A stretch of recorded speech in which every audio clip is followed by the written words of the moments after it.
Bill, let me ask you a question. On those QuickBooks in the year 2009, in August of 2009, there was $2 million moved from Georgia Farm 1 that went to Magnolia Bank to purchase the CD. Quiet, please. During that same time period, that year, there was a $2 million adjustment on the QuickBooks. Why was there a $2 million adjustment on the QuickBooks? I don't know about the QuickBooks. Mr. One, do you know why there was a $2 million adjustment? It had to go through the bank. Ask Melissa Morris Bank. She can explain to you. When we moved that CD This is from the Ghetto Free Magnolia, Press, and I believe in your right to know. And when you look at the Wilkinson County Post's most recent edition, you will see wherein the Mayor Marianne Whipperloo, is on the same page with the crime report. And to many of us, we see that as a subliminal message. Let me repeat. We see that as a subliminal message. And I want to speak along the lines of some of the pictures that has been depicted in many newspapers since this mayor became mayor of the city of Gordon. You will see pictures that makes her look in a negative light. And while we look at these pictures and images that someone chooses to put in the eyes of the public, we must first understand and reflect back to the Honorable Reverend Minister Martin Luther King Jr., who said that the news media is no friend of certain Americans. And so as we look at the names and the people and the supporters and backers financially of the Wilkinson County Post, let me repeat, the supporters, investors, and owners of the Wilkinson County Post, we must question, why would any newspaper, not in Afghanistan, Pakistan, or Iran, but in the United States of America, depict the first black African-American female in such negative light? Coming from Valdosta, Georgia, as I walk the streets here in Gordon, Georgia, after talking to people and after going to the largest Church of God in Christ church here, and listening at people express themselves about the respectability of Mayor Whipperloo, I find it kind of awkward, if not disgraceful and distasteful, to see the mayor of a city in the state of Georgia subliminally posted beneath criminals.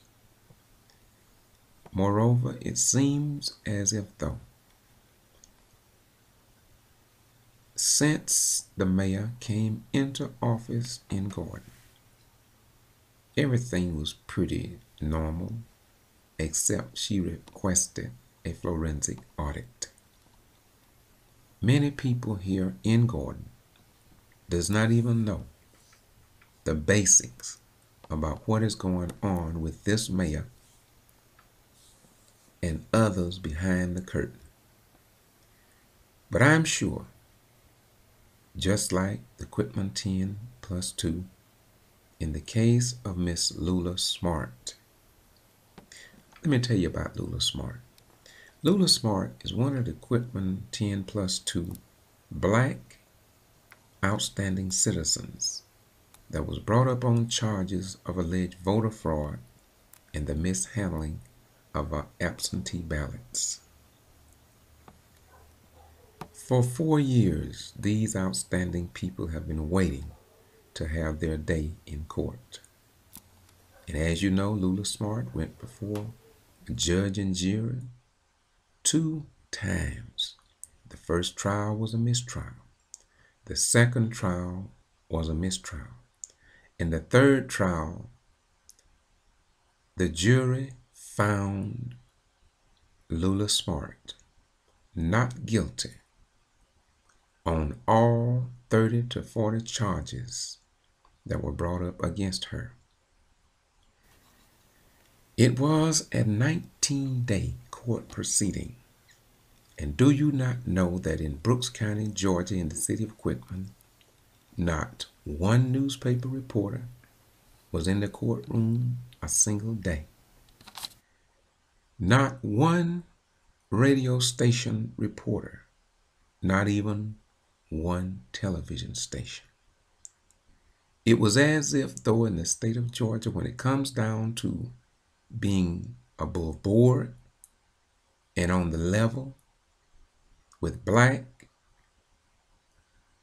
individuals and accused, that the news media says we do what we want, and so we will ignore you, as if though a tree fell in the forest.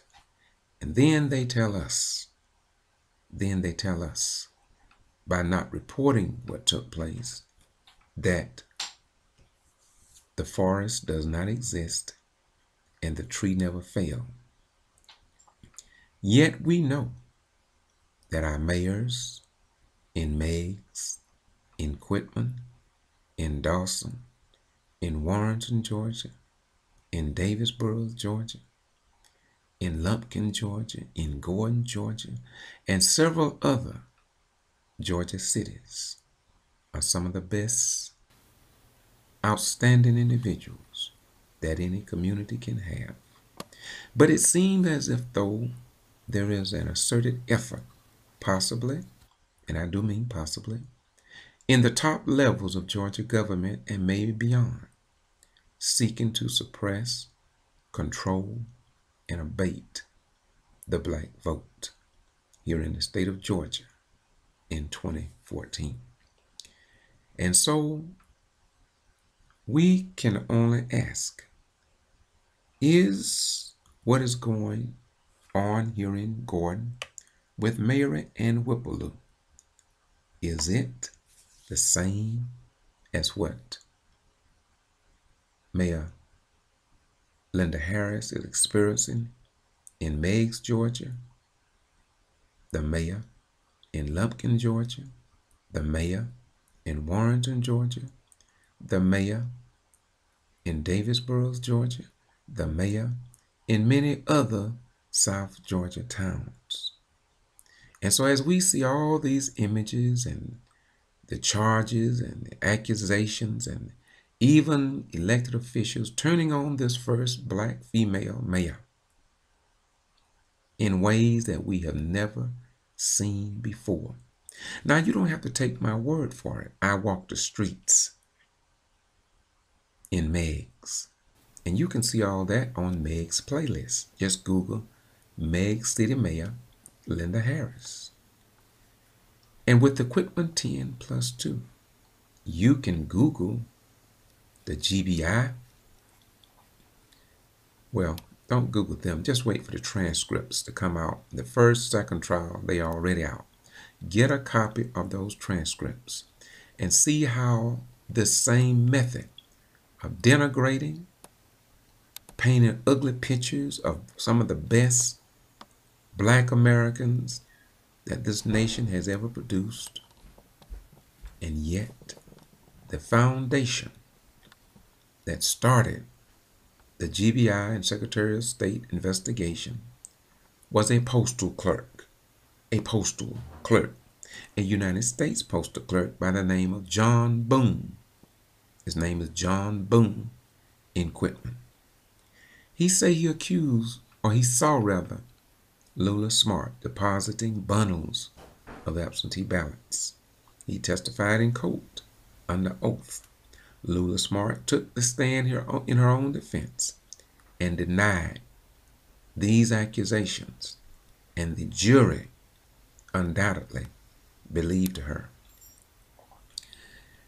Then the Secretary of State investigators, including Glenn Archie, came down and he testified under oath, along with others from that office of Brian P. Kemp. First of all, Shavine King proved that they were unqualified, that they had never performed an absentee ballot investigation in their career, and yet none of this was publicized to the general public.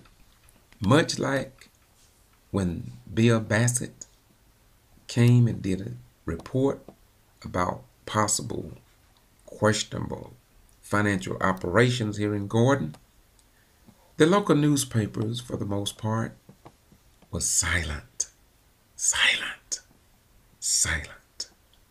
It was as if though the old 1860 Valdosta City Charter that was on the second floor of City Hall in Valdosta, Georgia, was applicable here in Gordon and Middle Georgia when it comes to reporting the news.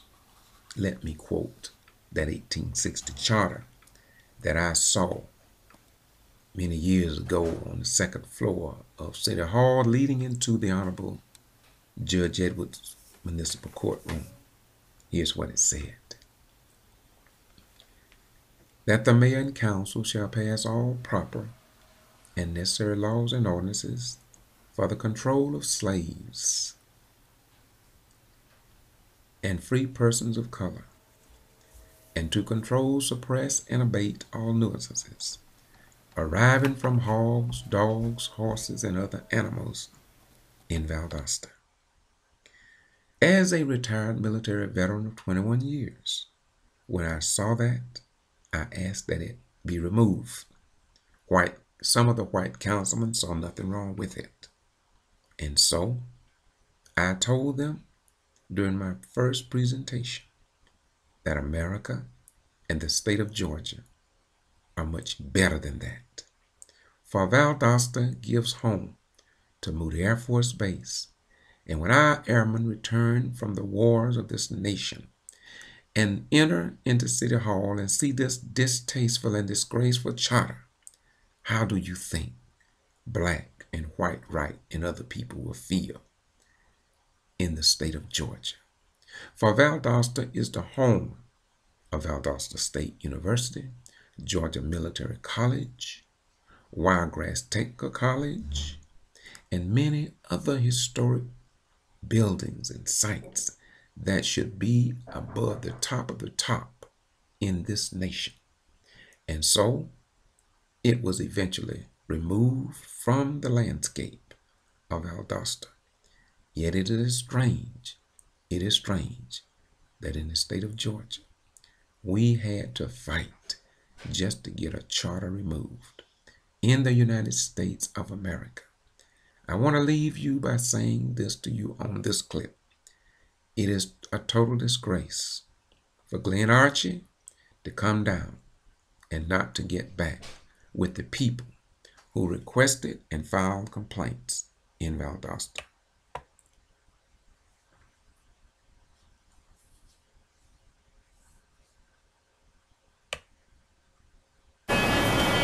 The word is not guilty, not guilty, not guilty, not guilty. Repeatedly, unanimous. Oh, this is the Ghetto Free Press. We are reporting what others ignore. The newspapers chose not to come, but we are here because we do believe that you have a right to know. And we are back in the courtroom. This is where it all took place. And once again, this is the Ghetto Free Once Press. again, And I want to thank the judge. the statement I just made that this took place in Valdosta. No, it was not Valdosta. It was in Brooks County, Georgia. But Valdosta has its problems too. Valdosta has 31 genders. Valdosta has a 14-year-old girl, that could not have her story reported in the news report because no news media would tell her story. Now, the court case that you're watching now is with the Honorable Judge G.B.R. These outstanding citizens, the Quitman team +2, have just won a major victory. This is with Lula Smart.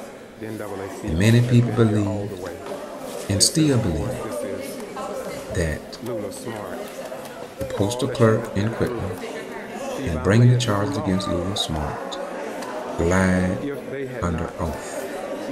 They further believe that if the registrar, and she did, as testified and brought forward in court, that the registrar took official absentee ballots home with her, and the Secretary of State has said nothing. That's Lula Smart, by the way. She's crying out because she knows that people have lied on her, apparently to circumvent the power of the vote in the black community. And so you see the people here rejoicing. Behind her is her sister Diane Thomas. She too was charged by the state of Georgia for voting irregularities.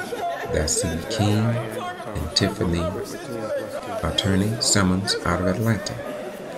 This was a very important trial court case concerning voting rights in the state of Georgia. And it was a disgrace for this to happen in the land of the free and the home of the brave in the United States of America.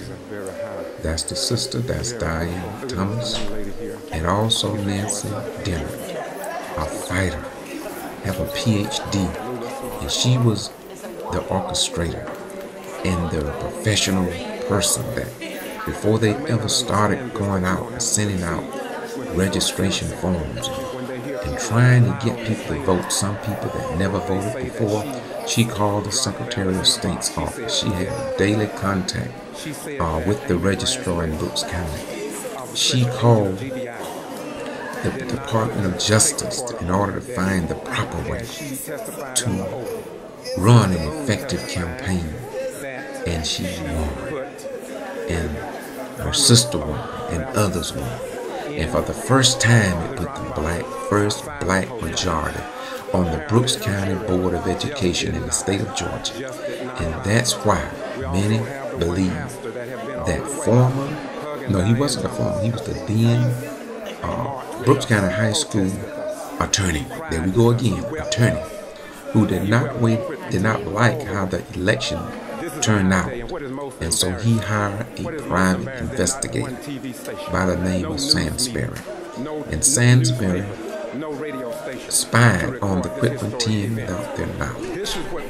And along with Mr. Boone, along with the Secretary of State's office, many have come to the conclusion that there was a conspiracy at the highest levels, possibly of some political party, to circumvent the power of the black vote, to circumvent blacks who have fought in every war of this great nation to serve in elected office. And so Gordon, we must remember, is no different. And for me going through all of these cities, and for the state of Georgia news media outlets, including CNN, Al Sharp and MSNBC, to ignore what has happened to this young lady right here that's crying out, Lula Smart, and the people that support her. It is indeed a disgrace to all countries of the world. Why and how could the G.B.R.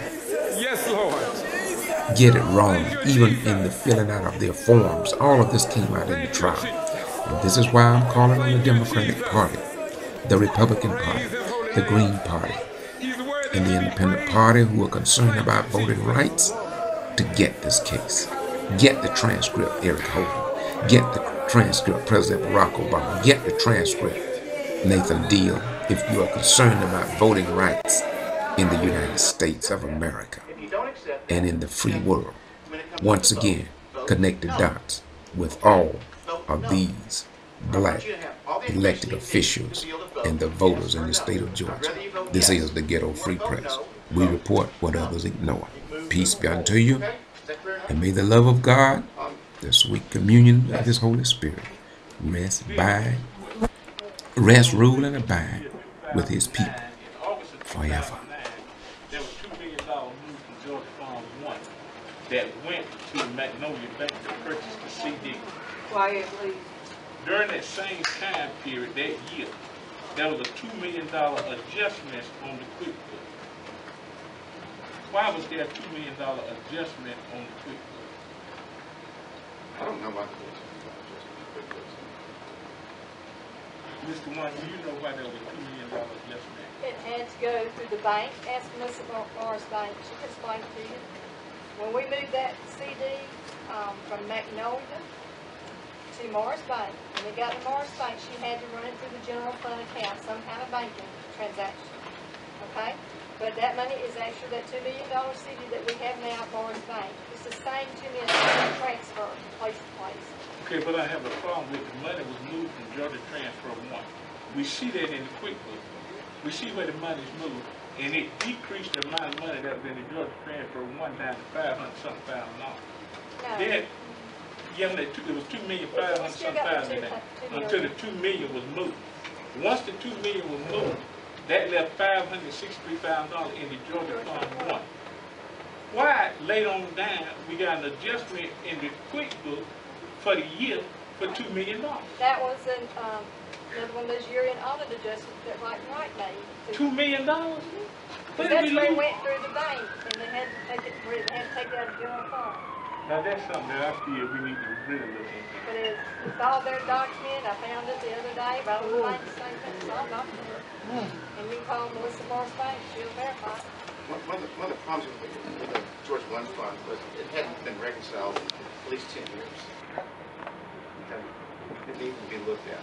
And I was looking at the transaction, and those are the transactions I want to follow, to see where the money came from and where it went to. You look at all the where all it went, all the types of the checks, to make sure everything's being done the way it's supposed to be done. Okay. It just hasn't been looked at. It's a lot. It started out at $6 million, now it's down to $5,000. I'm not saying I don't have the same opinion that Terry has about the $2 million. But there's other transactions there I have a problem with. Okay. It's that when we move those amounts of money, whether you say at 25, 50, or whatever, 75, this council makes a motion at this table to take the money out of the One Georgia Fund, just like Mr. Reese tried to do that night with your $10,000 to get passed. We did the same thing every time. The minutes would reflect when we voted to take that money and move it. So if you get the minutes and look back into One Georgia Fund, you would see that they would match up, and then the transaction from One Georgia Fund is an automatic transfer. They transfer that money automatically, electronically to the Georgia Bank. I can't remember which account it went in, say the money market fund or the general fund or whatever. But then to get it to the other fund, you have to move it, once it gets to the bank. I know how it works. Yeah. I understand how it works. Right. I just want to see the full transaction. I don't want to just see $25,000 out here, showing up here, then showing up over here. I want to see that when that money moved over here, that was the money moved over here, and it didn't come in from somewhere else. It was not reported. Okay, I want to see the check to back up the money that showed up here, so with the money that came in here, it was not just a check from somewhere else that you didn't record. It should have been recorded as revenue. Okay, that needs to be clarified. That's why I asked for the copy of the deposit slip and the check behind the deposit slip to show me exactly where that money came from. Okay, and I haven't been shown that yet. I've asked for it numerous times. There's also, I hate to reveal everything, but there was a $230,000 transaction that moved money from the general fund into the SPLOST 2007 fund. And it said to refund it. There was no money that ever came out of 2007 fund, SPLOST 2007, to went to the general fund that needed to be refunded. But that was the note that was on there. So why is there a note that says refunded, but it was never taken out in the first place? Okay? Don't you think that needs to be looked at? Is there something maybe going on that needs to be investigated? I'm sure that money and the answer is there if you ask the right people. I might not off the top of my head remember. In the past, we have had 4 or 5 different projects in this city that you have to use SPLOST money for. And sometimes to pay that money, you pay for it from the general fund, and then you take and pay it back with the other money. Sir, It can be, let me hear real quick. okay? I don't just want to ask people, I want to see the documents. I'm not going to just take the word of somebody. And See, the I want to documents see are the there. actual physical evidence of what's going on. That document should be there. I haven't received it yet. That's my whole Okay, problem. sure. There's a lot of transactions I want to investigate to see that everything is above the board. Everything is fine. Right. That's it in a nutshell. I've told you that every time we bump into each other. Yes, sir. You know, and I don't want to go broadcasting it all over the place, like I've done tonight. You know, but you're pushing me in this position to do this kind of thing, which is kind of silly to me. But that's what we're at. That's where we are. So, Council, go ahead, Council. If we could get you to finish this audit, do you have a problem with Mr. Eden sitting right off? Sitting in there and you I don't want care. to... Accompany. I didn't think so. So you have no problem No, with him or any other council member I didn't. sitting while you complete this audit. Am I correct? That's correct. Anybody come in that wants to. Mr. Smallwood came in one time. Barb's come in several times. I don't think you ever. You came in once. Okay. I don't remember. You never came in. He never comes. I didn't. I was think you never needed- invited. Well, I don't invite people. They just show up. Okay. Okay. That's fine. It's not an invitation only. It's just But I'm you in have here an working, and invitation some to people do it. came in. And